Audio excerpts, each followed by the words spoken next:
अस्सलाम वालेकुम जनाब, कैसे हैं आप तमाम लोग? उम्मीद है खैरियत से होंगे। आज का मौजू बड़ा अहम है और वो है जी कॉन्फिडेंस। ये कॉन्फिडेंस क्या होता है? ये कॉन्फिडेंस कोई इनबिल्ट प्रॉपर्टी नहीं है, ये कोई अपनी माँ के पेट से हासिल करके नहीं आता। ये इसी दुनिया के अंदर मुख्तलिफ स्किल्स के ज़रिए लर्न की जाती है और आप सीखते हैं कि कॉन्फिडेंस कैसे जनरेट किया जाता है और आप कैसे कॉन्फिडेंट हो सकते हैं। तो इसमें टेंशन वाली परेशानी की बात नहीं है। सब जब पैदा होते हैं तो बिल्कुल एक जैसे ही होते हैं, उनके अंदर ज़ीरो कॉन्फिडेंस होता है और फिर मुख्तलिफ हालात, हाँ ये कह सकते हैं कि जी सराउंडिंग हो गई, पेरेंट का रवैया हो गया, घरेलू माहौल हो गया और स्कूल वगैरह या स्कूलिंग वगैरह हो गई, ये इसके अंदर बहुत अहम किरदार अदा करते हैं। लेकिन आप ये नहीं कह सकते कि अगर ये सारी चीज़ें मुझे मुयस्सर नहीं थी तो अब तो जनाब कुछ हो ही नहीं सकता, अब तो किसी सूरत भी कुछ नहीं हो सकता और मेरे अंदर कोई कॉन्फिडेंस जनरेट नहीं हो सकता। अच्छा, एक छोटा सा कुलिया ज़रा ज़हन में रखें, इसे याद कर लें तो आपको समझ आएगा। याद करें कि आपके पास कोई बहुत अच्छा सर्जन है आपके इलाके में जो बहुत ज़बरदस्त सर्जरी करता है, उससे जाके पूछें कि जब उसने पहली सर्जरी की होगी तो क्या उसके हाथ कांपे होंगे? वो कहेगा हाँ कांपे होंगे। कांपे थे। बहुत अच्छा स्पीकर है जो कमाल बोलता है, उससे जाके एक दफ़ा अकेले में पूछें कि जब पहली दफ़ा स्टेज पे आए थे तो क्या होगा? वो कहेगा मेरी टांगें बहुत कांपी थी। एक बहुत अच्छा पायलट है, हवा के अंदर वो जहाज़ उड़ा रहा है और आप उससे कभी पूछें कि जब पहली दफ़ा आप एरोप्लेन में बैठे थे और हवा में गए थे तो क्या हुआ होगा? तो वो कहेगा कि मेरा दिल बहुत घबराया था, मैं डर गया था। ये नेचुरल है, ये नेचुरल है, ये सबके साथ होता है। तो इसमें टेंशन लेने की, परेशानी लेने की कोई मसला नहीं है। अब इसको सॉल्व कैसे करना है? सॉल्व बड़ी आसानी है। एक जो रिसर्चेज हैं, जो स्टडीज़ हैं, जो बुक्स हैं, वो आपको बताती हैं कि जो कॉन्फिडेंस की सीढ़ी है ना, इसके जीने एक जैसे नहीं है। इसका पहला जीना बहुत बड़ा है, पहला जीना आपको बहुत बड़ा नजर आएगा कि इसके ऊपर कैसे चढ़ेंगे। अगला उससे बहुत छोटा है, 50% से भी ज़्यादा छोटा है।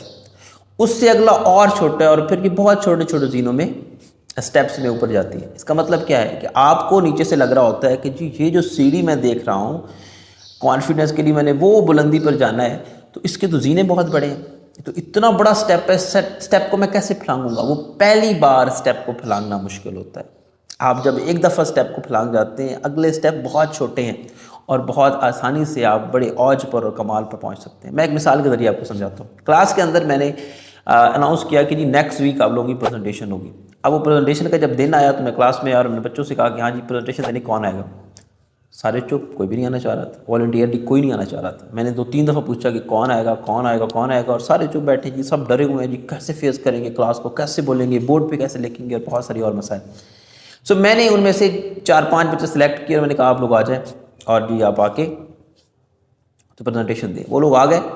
अब वो लोग जैसे आए, उन लोगों ने जैसे ही प्रेजेंटेशन दी, पहली पहली बहुत बच्चे ऐसे थे जो पहले दे चुके थे, बाज़ की पहली थी तो कुछ अच्छी थी कुछ नहीं भी थी, लेकिन हमने बड़ा बैकअप किया, बड़ी क्लैपिंग वगैरह हुई और हमने कहा कमाल कर दिया जी, बहुत अच्छे तरीके से आप लोगों ने प्रेजेंटेशन किया, ठीक है जी शाबाश, बैठ जाए। बैठ गए। अब हुआ क्या जनाब, नेक्स्ट वीक जब दोबारा प्रेजेंटेशन की बारी आई और मैंने कहा जी कौन आएगा प्रेजेंटेशन के लिए, आप यकीन करें वो 4-5 बच्चे जिनको मैंने पिछली दफ़ा सेलेक्ट किया था वो खड़े हो गए और उन्होंने कहा सर हम देंगे प्रेजेंटेशन। क्यों? क्योंकि वो पहला जीना क्रॉस कर चुके थे, वो बड़े वाला जीना क्रॉस कर चुके थे। अब उनके लिए कोई मसला नहीं था, थोड़ा डर था लेकिन बहुत कम था। वो देख रहे थे इससे बहुत बड़ा है कि हम लोग खड़े होंगे सबके सामने, हम लोग प्रेजेंट करेंगे, हमारे लिए क्लैपिंग होगी, एक अलग और मुनफरिद चीज़ मिलेगी।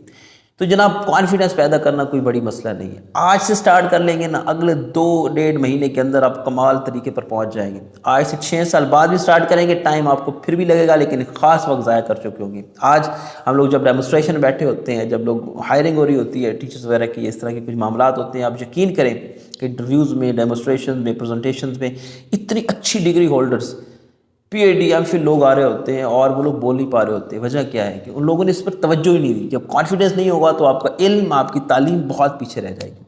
तो करना क्या है ना, बहुत आसान सा नुस्खा है। करना ये है कि आज से ही स्टार्ट करना है। कोई गैदरिंग है, कहीं बैठे हैं और कोई अनाउंसमेंट करनी है आपको, मैं करता हूँ, खड़े हो जाए अनाउंसमेंट करें।